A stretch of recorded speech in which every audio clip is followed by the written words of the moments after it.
Let us begin this video blog with a few moments of contemplative silence together, shall we? Close your eyes, take a deep breath.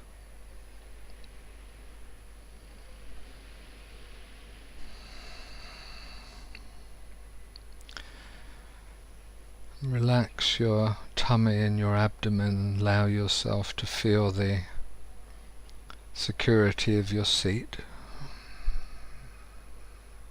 and expand in that rootedness, that groundedness.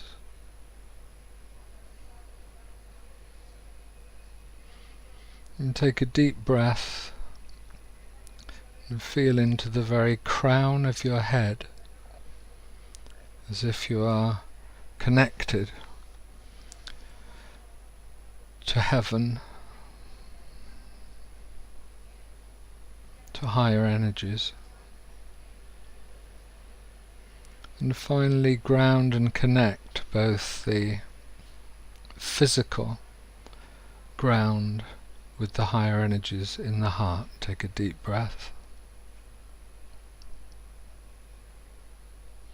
and expand in the heart area.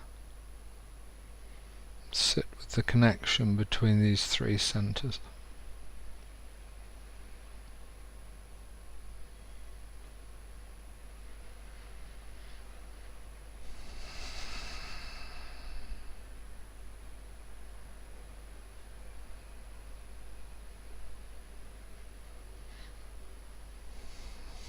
Let's begin the short talk that comprises this blog.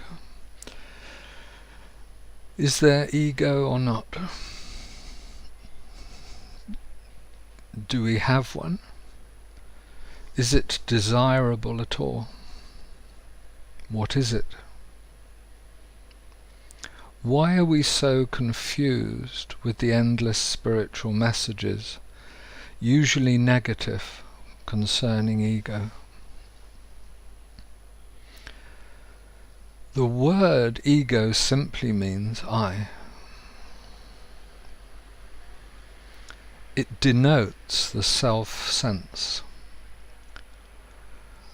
When born a human being, we participate in some identity, and we recognize it as our self. In Western psychology, it has been judged a good thing. In Eastern spirituality, it has been judged a bad thing. This is because the religions and philosophies of the East have tended to be preoccupied with transcending the world, and those of the West have been concerned with preparing in this world for an afterlife. Thus, for example, Indians have a downer on ego, while Europeans tend to rely on ego for mental health. In the West, we have overemphasized ego. In the East, denied ego. One way of dealing with this twin imbalance is to synthesize East and West. Vivekananda did this when he said that Indian children, instead of learning meditation, should play more football. In sacred attention therapy, we clarify the process of ego by practically observing and revealing that it has a different role and function according to what stage of psycho-spiritual development we are in. For example, it does little good to say to someone in the first two stages of awakening that the ego does not exist. A popular shibboleth for Advaita adherents today.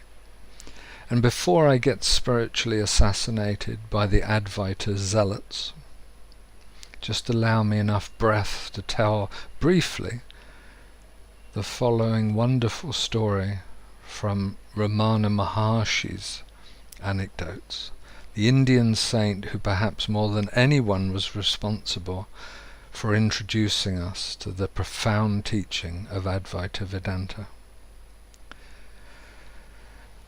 When a contractor was harvesting tamarind at Ramana's ashram,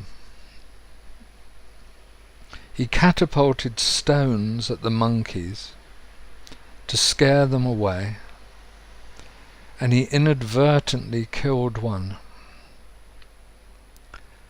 The other monkeys carried the corpse to Ramana in their grief and anger to ask for his wisdom. After joining them in and mirroring their distress, he said, "Death is inevitable for everyone who is born. He at whose hands this monkey died will also meet his own death one day. There is no need to grieve." And pacified by Ramana's loving kindness, we are told the monkeys left carrying the corpse of their brother.